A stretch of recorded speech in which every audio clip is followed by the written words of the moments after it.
One thing for sure and two things for certain. You go on live talking about, oh, and if you talk about my son and anybody that talk about my son and this is what happens to them and da da da da. No, and if any play about my kids or disrespect my kids or disrespect me about my kids, yeah, we gonna see how far I'm willing to take you. I'm not no buster bitch about my kids, okay? I don't let anybody just play with them. I don't let anybody just be around my kid. I don't let anybody, it ain't like that over here, okay? What? Play that over. You guys want to go bowling? Bowling, bowling, bowling, bowling, bowling.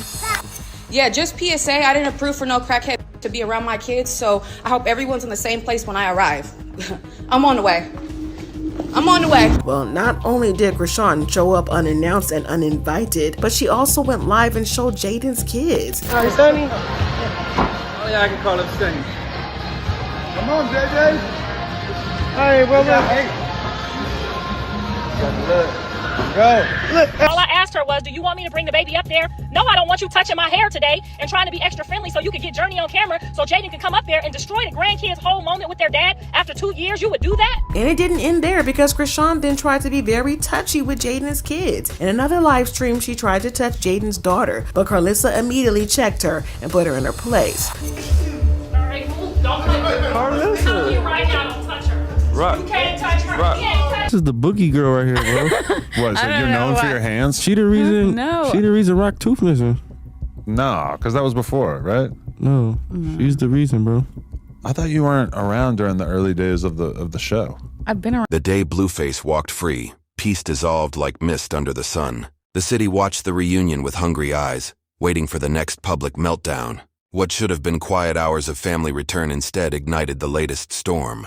Jaidyn's warnings were clear, but boundaries mean little when pride and performance are stronger than reason.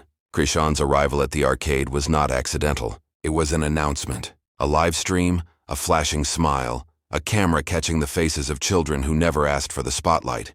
In that instant, the air thickened with old resentment. For years, both women had danced around each other's pain, circling the same man like twin moons trapped in his gravity. But motherhood changed the stakes. What had once been jealousy turned into a fight for safety, or control depending on who you asked. When Jaidyn saw her children appear on another woman's feed, instinct overrode restraint.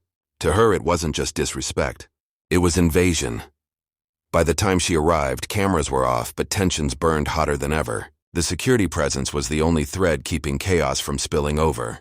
On social media, fragments of the day twisted into legend, accusations, mockery, and half-truths looping endlessly through feeds. The whispers began almost immediately. Child Protective Services.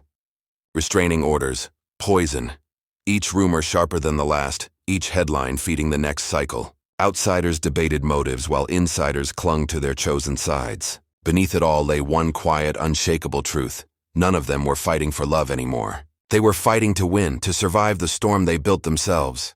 And yet, behind the rage and hashtags, two children sat between rival fires, innocent faces watching the world argue over who loved them more. By dawn, the drama had grown its own pulse. Screens glowed with screenshots, tweets, and declarations of war. Jaidyn's words hardened into iron. She would protect her children at all costs. To her supporters, she was the calm in chaos. To her critics, she was vengeance disguised as motherhood. Somewhere in between, the truth waited, suffocating under the noise. Chrisean, cornered by rumors and haunting claims, lashed out online. Every post was both shield and sword, an attempt to rewrite the story before it consumed her. Yet with every retweet, she fed the very fire that threatened her stability. The authorities were reportedly watching now, their quiet presence heavier than any insult.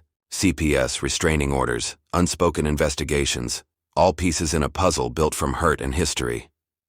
Carissa entered the storm like a prophet of consequence, carrying whispers of darker deeds, allegations that blurred tragedy and revenge. Whether truth or threat, her words cut through the noise, reminding everyone that this feud was no longer a spectacle. It was a slow-motion collapse, dragging real lives into its center.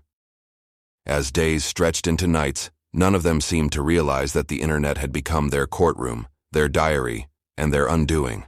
Fans became jurors. Hashtags became verdicts. Every live stream felt like confession and punishment all at once. Through it all, Blueface stood at the eye of the hurricane, a man freed by law but bound by chaos. His silence carried its own indictment. The more the women fought, the smaller his role became, until he was only a symbol of what they'd both lost: peace, privacy, and perhaps themselves. When the cameras finally stopped rolling, there was no victory, only exhaustion. The children, still caught in the middle, became the only truth left uncorrupted. And somewhere beneath the noise of fame and fury, a simple truth lingered. Love cannot survive where ego refuses to die.